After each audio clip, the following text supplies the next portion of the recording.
Vector यानी सदिश ऐसी राशि भौतिक राशियाँ जिसमें परिमाण और दिशा दोनों विद्यमान हो उसे हम सदिश राशियाँ कहते हैं। वेक्टर में मैग्नीट्यूड के साथ साथ डायरेक्शन का होना भी जरूरी है। सपोज ये ए बी कोई वेक्टर है तो इसको हम तीर के निशान से व्यक्त करते हैं। ये वाला पॉइंट है ए, ये वाला पॉइंट है बी। ये कहलाता है इनिशियल पॉइंट और ये कहलाता है टर्मिनल पॉइंट, प्रारंभिक बिंदु और अंतिम बिंदु। और इसको शॉर्ट में हम जो व्यक्त करते हैं इसको ऐसे लिखते हैं ए बी और ऊपर तीर का निशान लगा दिया। ये इधर तीर का निशान बी पे है तो बी पर आएगा। ये magnitude of A B vector को हम ए बी वैक्टर के दोनों तरफ खड़ी लाइनों से व्यक्त करते हैं। ये है magnitude of A B vector. अब है A B unit vector. A B के ऊपर ये उल्टा तीर का निशान लगाते हैं तो ये रिप्रेजेंट करता है unit vector of A B. तो ए बी यूनिट वैक्टर होता है ए बी वैक्टर अपॉन इसका मैग्नीट्यूड। किसी भी वेक्टर को उसके मैग्नीट्यूड से डिवाइड कर देते हैं तो हमें यूनिट वेक्टर मिल जाता है। सपोज हमारे पास 3 एक्सिस हैं, एक्स एक्सिस, वाई एक्सिस और जेड एक्सिस। ये तीनों एक्सिस एक दूसरे के परपेंडिकुलर है। ये एंगल 90, ये 90, ये 90। अब दिखने में तो ऐसा लग रहा है कि जैसे ये जेड एक्सिस जो है, ये वाला जो एंगल है ये 90 से ज़्यादा है, परंतु ये जेड एक्सिस ये इस कागज़ के तल के लंबवत है, इस तरह से है, तल के लंबवत है। तो अब एक्स और वाई एक्सिस के बीच का एंगल 90 डिग्री, एक्स और जेड एक्सिस के बीच का एंगल 90 डिग्री, ये एक्स एक्सिस ये जेड, एक्स और जेड के बीच का 90 डिग्री, ये वाई एक्सिस ये जेड एक्सिस, तो इनके बीच का एंगल भी हो गया 90 डिग्री। तो ये जेड एक्सिस जो है ये इस पेपर के तल के लंबवत है, पर शो तो हमें पेपर पे करना पड़ेगा, इसलिए हम इसको तिरछी लाइन से व्यक्त करते हैं। अब आई है unit vector along X axis. इसी तरह से जे है unit vector along Y axis और के है unit vector along Z axis. Unit vector की डेफिनेशन होती है वेक्टर जिसका मैग्नीट्यूड 1 हो वो कहलाता है unit vector. Vector whose magnitude is 1 is called unit vector. I है unit vector along axis, J unit vector along Y axis.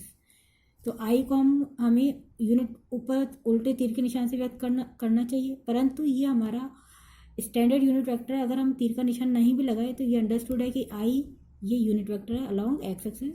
इसी तरह से जे यूनिट वेक्टर है अलोंग वाई एक्सिस, के है unit vector along Z axis. ये तीनों unit vector है तो इसलिए इनका मैग्नीट्यूड होगा 1। तो आई का मैग्नीट्यूड 1, जे का मैग्नीट्यूड भी 1, के का मैग्नीट्यूड भी 1। अब किसी भी वेक्टर को हम आई जे के पदों में लिखते हैं। सपोज ए बी वैक्टर है एक्स आई प्लस वाई जे प्लस जेड के। तो ए बी वैक्टर का जो मैग्नीट्यूड होगा वो होगा अंडर रूट आई के गुणांक का स्क्वायर प्लस जे के गुणांक का स्क्वायर प्लस के गुणांक का स्क्वायर। ये हो जाएगा under root X square plus Y square plus Z square. I का गुणांक एक्स, वाई जे का गुणांक वाई, के का गुणांक जेड। तो ए बी का मैग्नीट्यूड होगा under root X square plus Y square plus Z square. और unit vector of A B ये होगा A B vector upon A B vector का मैग्नीट्यूड। तो ए बी वैक्टर ये है और ये इसका मैग्नीट्यूड डिवाइड कर देंगे तो ये आ गया ए बी यूनिट वेक्टर। अब हम पढ़ेंगे प्रोडक्ट ऑफ 2 वेक्टर्स। इसमें सबसे पहले है स्केलर या डॉट प्रोडक्ट। इसको हम अदिश गुणनफल या बिंदु गुणनफल भी कहते हैं। सपोज ये कोई ए वेक्टर है, ये हमारा बी वेक्टर है, इनके बीच का एंगल है थीटा। तो ए डॉट बी ये होता है ए बी कॉस थीटा। जहाँ ए है ए वेक्टर का मैग्नीट्यूड, इधर बी है बी वेक्टर का मैग्नीट्यूड, और थीटा है ए और बी वेक्टर के बीच का एंगल। अब ए भी एक अदिश राशि है, बी भी अदिश राशि है, कॉस थीटा भी एक अदिश राशि है। तो रिजल्ट हमारा एक अदिश राशि हो गया। तो दो सदिशों का गुणनफल एक अदिश राशि हो गया, इसलिए हम इसको कहते हैं अदिश गुणनफल या स्केलर प्रोडक्ट। और इस गुणनफल को हम डॉट से व्यक्त करते हैं, इसलिए इसको हम डॉट प्रोडक्ट भी कहते हैं। नाउ केस फर्स्ट, जब ए वेक्टर और बी वेक्टर पैरेलल हों। तो इस इक्वेशन नंबर 1 में जब दो वेक्टर पैरेलल हैं तो उनके बीच का एंगल होगा theta. Theta is equal to 0। तो इक्वेशन नंबर 1 में हम थीटा की जगह 0 रख देंगे तो जगह A dot B is equal to A B cos 0, और कॉस 0 की वैल्यू होती है 1। तो रिजल्ट आ गया A B. Now case second, जब ए वेक्टर और बी वेक्टर इक्वल हो, समान सदिश हो, तो समान सदिशों के बीच में एंगल भी 0 होगा। तो ए डॉट ए हो जाएगा ए कॉस 0, बेसिक इक्वेशन हमारी ये है। तो इसमें बी भी ए वेक्टर के बराबर हो गया, तो ए डॉट ए हो गया a cos zero. Cos zero होता है 1, तो यहाँ से रिजल्ट आ गया ए dot a is equal to a square, और a dot a is equal to a square, और इस ए को हम लिखते हैं मैग्नीट्यूड ऑफ ए वेक्टर का square. Now case third, when a vector is perpendicular to b vector, जब ए vector B vector के लंबवत है। तो दो वेक्टर परपेंडिकुलर होंगे तो उनके बीच का एंगल होगा 90 डिग्री। अब इक्वेशन नंबर 1 में थीटा की जगह 90 डिग्री रख दें, तो ए डॉट भी हो जाएगा ए बी कॉस 90। कॉस 90 की वैल्यू होती है 0, ये 0 रख दिया, तो ए बी इंटू 0 इज 0। तो रिजल्ट आ गया ए dot B is equal to 0। तो इससे ये कंक्लूजन निकला कि जब दो वेक्टर परपेंडिकुलर हों तो उनका डॉट प्रोडक्ट होगा 0। तो हम इसको शॉर्ट में इस तरह से याद करेंगे कि a vector is perpendicular to b vector, this implies that a dot B is equal to 0। इसको हम कई बार सवालों में यूज़ करेंगे। अब डॉट प्रोडक्ट क्रम विनिमय गुणधर्म का पालन करता है, यानी A dot B is equal to होता है बी डॉट ए। अब हम निकालेंगे i dot i. Equation number 1 में हम रखें, तो इक्वेशन नंबर 1 थी हमारी A dot B is equal to A B cos theta, जहाँ ए तो ए वेक्टर का मैग्नीट्यूड है, बी है बी वेक्टर का मैग्नीट्यूड। तो आई डॉट आई ये हो जाएगा आई का मैग्नीट्यूड इंटू आई का मैग्नीट्यूड, और आई और एक के बीच का एंगल है 0, तो थीटा रखेंगे 0, तो कॉस 0। आई का मैग्नीट्यूड है 1 इंटू 1, कॉस 0 इज़ 1, तो रिजल्ट आ गया 1। तो हमने निकाला आई डॉट आई इज़ 1। इसी तरह से जे डॉट जे भी 1 आएगा, के डॉट के भी 1 आएगा। Now i dot j, i dot j, i और जे के बीच का एंगल कितना है 90 डिग्री। आई तो एक्स एक्सिस के अलॉन्ग है, जे वाई एक्सिस के अलॉन्ग है, तो इनके बीच का एंगल है 90। तो आई डॉट जे आ जाएगा आई का मैग्नीट्यूड इंटू जे का मैग्नीट्यूड कॉस 90, तो आई का मैग्नीट्यूड 1, जे का मैग्नीट्यूड 1, कॉस 90 इज 0, तो रिजल्ट आ गया 0। तो हम इस निष्कर्ष पर पहुँचे कि आई डॉट जे इज 0। इसी तरह से जे डॉट के भी 0 एंड के डॉट आई भी 0। अब हम जानते हैं कि आई dot J and J dot I दोनों बराबर होते हैं।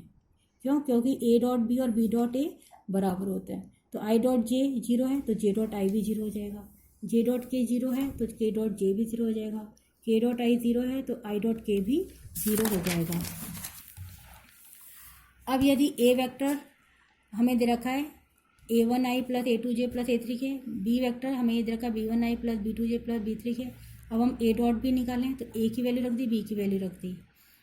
अब हम इसको खोलना चाह रहे हैं, तो पहले a1i का डॉट प्रोडक्ट लेंगे इस पूरे ब्रैकेट के साथ, a1i डॉट ये पूरा ब्रैकेट, प्लस फिर a2j का डॉट प्रोडक्ट लेंगे इस पूरे ब्रैकेट के साथ, फिर a3k का डॉट प्रोडक्ट लेंगे इस पूरे ब्रैकेट के साथ। डॉट हमेशा वेक्टर्स के बीच में आएगा, आई जे और के बीच में आएगा। अब इसको भी खोल रहे हैं हम, तो a1 b1 ये तो कांस्टेंट है, a1 b1 आई डॉट आई, इसको इससे डॉट प्रोडक्ट करें तो a1 b2 आई डॉट जे।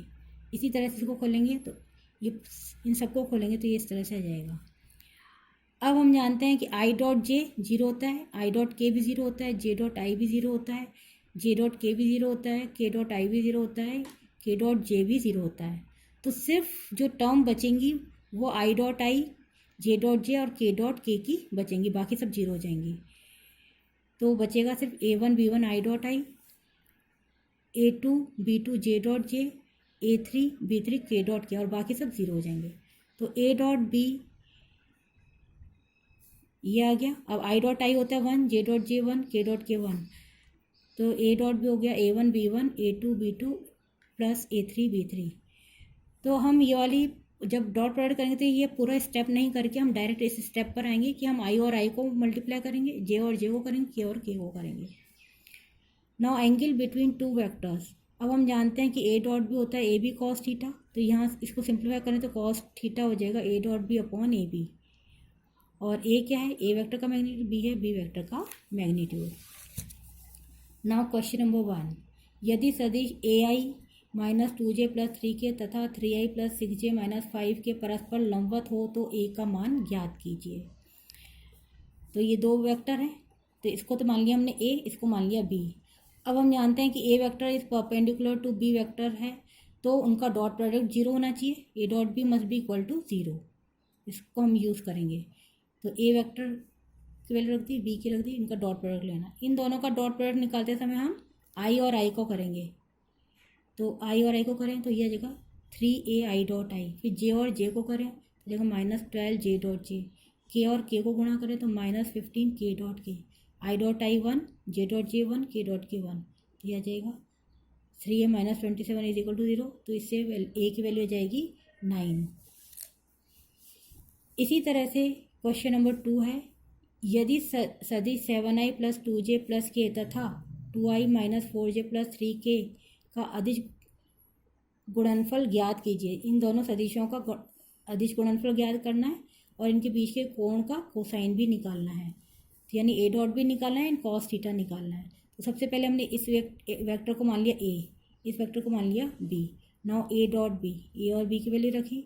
अब आई और आई को गुणा करेंगे तो 14 आई डॉट आई, जे और जे को करेंगे तो -8 जे डॉट जे, के को के से करेंगे तो 3 के डॉट के। अब आई डॉट आई 1, जे डॉट जे 1, के डॉट के 1, तो ये 14 - 8 + 3 विच इज इक्वल टू 9। अब हम ए वेक्टर का मैग्नीट्यूड निकालेंगे। अब एक फॉर्मूला होता है कि यदि ए वेक्टर है xi + yj + zk, तो ए वेक्टर का मैग्नीट्यूड होता है √x² + y² + z²। इस फॉर्मूले को हम यूज़ करेंगे मैग्नीट्यूड निकालने के लिए। तो ए होता है ए वेक्टर का मैग्नीट्यूड। अब यहाँ पे ए वेक्टर है ये वाला, तो x की जगह 7, y की जगह 2, z की जगह 1। तो ए वेक्टर का मैग्नीट्यूड है √7 का स्क्वायर + 2 का स्क्वायर + 1 का स्क्वायर। हम इसने फॉर्मूला यूज़ करा है, सिंप्लीफाई करा तो ये आ गया √54। इसी तरह से ये बी वेक्टर है, तो इसका मैग्नीट्यूड हो जाएगा √i का गुणांक क्या है 2, तो 2 का स्क्वायर, जे का गुणांक है -4 तो -4 का स्क्वायर, के का गुणांक है 3 तो 3 का स्क्वायर। इसको सिंप्लीफाई कराएंगे तो ये आ जाएगा √29। अब कॉस थीटा का फॉर्मूला लगाएंगे, A dot B is equal to upon A vector का मैग्नीट्यूड इंटू बी वेक्टर का मैग्नीट्यूड। वैल्यूज पुट करी तो ये आ गया 9/√54 इंटू √29, ये आ गया कॉस थीटा। अगर थीटा पूछा जाए तो हो जाएगा cos inverse 9/√54 √29। Now question number 3, यदि बिंदुओं ए बी सी डी के निर्देशांक क्रमशः 3, 2, 4, 4, 5, -1, 6, 3, 2 और 2, 1, 0 हो तो सिद्ध कीजिए कि रेखा ए बी और सी डी परस्पर लंबवत हैं। यहाँ पे हमें वेक्टर नहीं दे करके बिंदु दे रखे हैं, तो जब भी हमें बिंदु दे रखे हैं तो सपोज ए के coordinate x1 y1 z1, B के कोऑर्डिनेट x2 y2 z2, तो ए बी वेक्टर होगा x2 - x1 इंटू आई। बाद वाला बिंदु पहले आएगा, x2 - x1 इंटू आई प्लस y2 - y1 इंटू जे प्लस z2 - z1 इंटू के। तो बिंदु अगर दे रखे तो उससे हम इस तरह से वेक्टर निकालेंगे। अब ये ए बिंदु है, ये बी बिंदु है, तो ए बी वेक्टर हो जाएगा, फॉर्मूला ये लगेंगे। तो अब ये x1 y1 z1, ये x2 y2 z2, तो जाएगा 4 - 3i plus 5 - 2j plus -1 - 4 into के। सिंप्लीफाई करा तो i + 3j - 5k। इसी तरह से ये सी बिंदु है, ये डी बिंदु है, ये x1 y1 z1, ये x2 y2 z2। अगेन ये फॉर्मूला यूज़ करेंगे हम, तो सी डी वैक्टर आ जाएगा ये। सिंप्लीफाई करा तो ये आ गया। अब हम निकालेंगे A B dot C D, ये भी वेक्टर रख दिया, सी डी वेक्टर रख दिया। डॉट प्रोडक्ट निकालते समय अगेन आई और आई को करेंगे मल्टीप्लाई, तो आ जाएगा -4 आई डॉट आई। जे को जे से करेंगे तो आ जाएगा -6 जे डॉट जे। के को के से करेंगे तो +10 के डॉट के। आई dot I is 1, J dot J is 1, के डॉट के इज़ 1, तो ये आ गया -4 - 6 + 10, तो ये आ गया 0। तो A B vector dot C D vector आ गया 0। तो हम कह सकते हैं कि दो वेक्टर परपेंडिकुलर कब होते हैं, जब उनका डॉट प्रोडक्ट 0 हो। तो इनका डॉट प्रोडक्ट 0 आ गया, तो हम कह सकते हैं कि A B vector is perpendicular to C D vector. और इसलिए हम ये भी कह सकते हैं कि A B line is perpendicular to line C D. Now question number 4, ये ए वेक्टर है का ए वेक्टर आई - 2j + k का सदिश B vector is equal to 4i - 4j + 7k पर प्रक्षेप यानी प्रोजेक्शन ज्ञात कीजिए। हमें इस ए वेक्टर का बी वेक्टर पर प्रोजेक्शन निकालना है, प्रोजेक्शन यानी प्रक्षेप। तो projection of A vector on B vector, ये फॉर्मूला होता है, तो ये होता है A dot B upon magnitude of B vector. तो जिस वेक्टर पर प्रक्षेप निकालना, जिस वेक्टर पर प्रक्षेप निकालना, उस वेक्टर के मैग्नीट्यूड से हम डॉट प्रोडक्ट को डिवाइड कर देंगे। अब हम ए डॉट बी निकालेंगे, ए की वैल्यू रखी, बी की वैल्यू रखी, आई और आई को गुणा करा तो 4 आई डॉट आई, फिर जे को जे से करेंगे तो प्लस 8 जे डॉट जे, के को के से करेंगे तो आ जाएगा प्लस 7 के डॉट के, आई dot I is 1, J dot J 1, के डॉट के 1, तो 4 + 8 + 7 19। अब बी वेक्टर का मैग्नीट्यूड निकालेंगे तो मैग्नीट्यूड वाला फॉर्मूला लगाएंगे तो अंडर रूट, अब बी वेक्टर ये है तो आई का गुणांक है 4, जे का गुणांक -4, के का गुणांक 7, तो बी वेक्टर का मैग्नीट्यूड हो जाएगा अंडर रूट 4 स्क्वायर प्लस -4 का स्क्वायर प्लस 7 स्क्वायर। सिंप्लीफाई करेंगे तो ये आ जाएगा 9। Now projection of A vector on B vector is A dot B upon B vector का मैग्नीट्यूड, तो आ जाएगा 19/9।